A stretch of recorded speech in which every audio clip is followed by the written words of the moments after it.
once held by the world-famous lion Scarface. Scarface was the real Lion King in the savannah. Yes, he and his brothers resort to extreme measures in order to serve 14 years, and unlike other male lions. If someone ever asked you, if you could be any animal, which one would you be?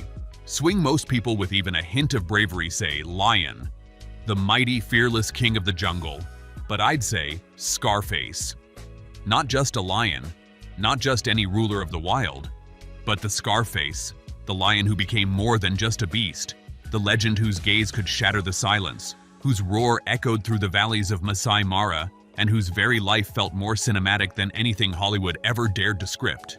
Imagine being a lion and still ending up on the front page of nature documentaries, National Geographic specials, and wildlife magazines. Scarface wasn't just a lion, he was the lion. The smart one, the wounded one, the photographed one, the fighter, the king who defied death more than once. And when the world watched his slow, heartbreaking fall, I knew I had seen what it takes to be a real lion. Chapter 1. Born in the kingdom of Masai Mara. Our story begins in the wild heart of Kenya, the Masai Mara, a kingdom like no other, a paradise of golden grasslands, dramatic sunsets, and an eternal rhythm of life and death. Here, nature plays its ancient songs of power, survival, and beauty, and here was born Scarface, destined to become its fiercest legend. He was born around 2007, a cub among kings. Alongside his three brothers, Morani, Hunter, and Sikio, he would grow to rewrite the rulebook of dominance in the wild. The Mara is a battlefield of dominance where only the strongest bloodlines survive, and from an early age, Scarface had the fire. The brothers, known together as the Four Musketeers, formed a coalition feared and respected throughout the plains. A defining year in their reign came in 2012. The Four Musketeers seized control of several major prides in the central and northern regions of the Mara. It was a display of dominance that shook the landscape. Challengers were defeated, alliances shattered, and the name Scarface began to carry a different kind of weight. Not just a warrior, not just a survivor, but a ruler. The plains of Masai Mara belonged to them, and Scarface walked them like a king already etched into legend. Unlike many coalitions that collapse under infighting or betrayal, the Four Musketeers stuck together. They were a brotherhood in every sense of the word. Their strength wasn't just in muscle, but in their bond. When Scarface was injured, the others stood guard. When one fought, the others followed. But Scarface stood out, and not just because of the name. Chapter 2. The Scar that named a legend. In the wild, injuries are badges of honor, and Scarface wore his like a crown. During a territorial fight, Scarface took a hit above his right eye, tearing through the flesh and leaving behind a wound that never quite healed. That's when he became Scarface, named not by people but by nature herself. Unlike others, his scar didn't make him weaker.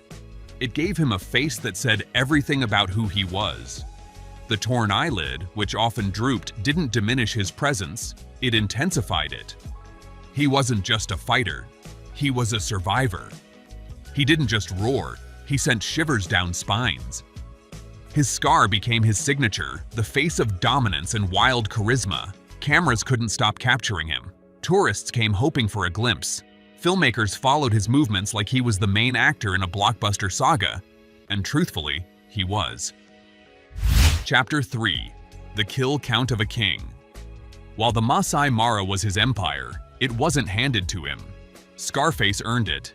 Every inch of his territory was claimed with blood, sweat, and a roar that echoed across the savannah. The numbers that circle around his legacy are staggering, almost mythical.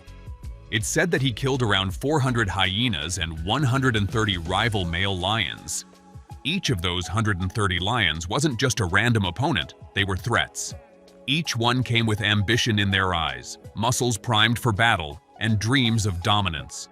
But Scarface met them all head-on, teeth bared, mane wild in the wind.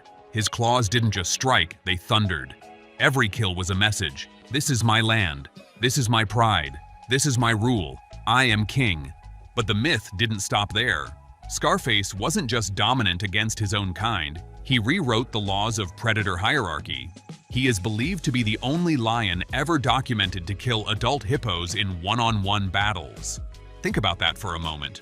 A creature nearly double his size with hide thick as armor and jaws that crush bone, and Scarface took them down. Not with backup, not with a pride, alone. As if that weren't enough, he reportedly drove crocodiles out of his territory. In the wild, lions and crocs live in an uneasy truce, each respecting the other's turf and avoiding conflict. But Scarface didn't operate by those unspoken rules. If a crocodile lingered near his waterholes, it didn't last long. He'd lunge with fury, chasing them out with a rage so pure that even the river beasts knew to back down. While most lions live to eat, to mate, and to defend, Scarface lived to dominate. Every challenge was answered. Every threat is neutralized. Every shadow pushed back until the sun belonged to him. Chapter 4. The Love That Humanized the Beast. But even the fiercest hearts can fall in love. Scarface wasn't always a killing machine, he was strangely a romantic too. Beneath that battle-worn exterior beat the heart of a lion capable of deep, unwavering affection. There was one lioness he favored above all. She wasn't just any lioness, she was strong, graceful, and proud. A lioness who understood what it meant to live beside a storm and not be swept away. Her name was Tawny. To the casual observer, she may have looked like any other lioness in the Mara, but to Scarface, she was a constant in the chaos.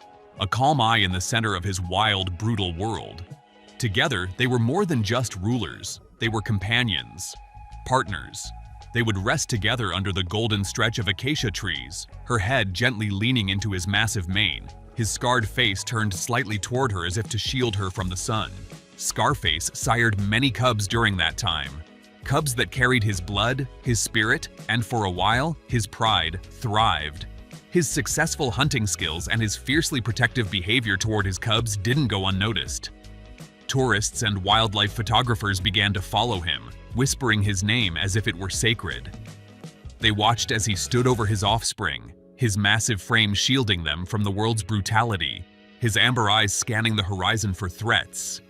In a land ruled by instinct and fear, Scarface somehow carved out a sacred space for love, and that might have been the most human thing about him. You see, he didn't just teach us what it means to dominate, he taught us what it means to care, to protect, to share silence with someone who understands your pain. Even if the world around you burns, but no matter how strong the bonds, it has an end. Chapter 5. The Decline of a Giant. Time, however, is the ultimate predator. Years of battle had taken a toll on Scarface's body. He walked slower. His muscles, though still rippling with power, began to weaken. His brothers would often help him rise after a rest. His territory shrank and he didn't mind. The king wasn't chasing land anymore, he was guarding memories. And then came the day. June 2021. The Mara was quiet. A strange silence filled the air as though the land itself knew something was ending.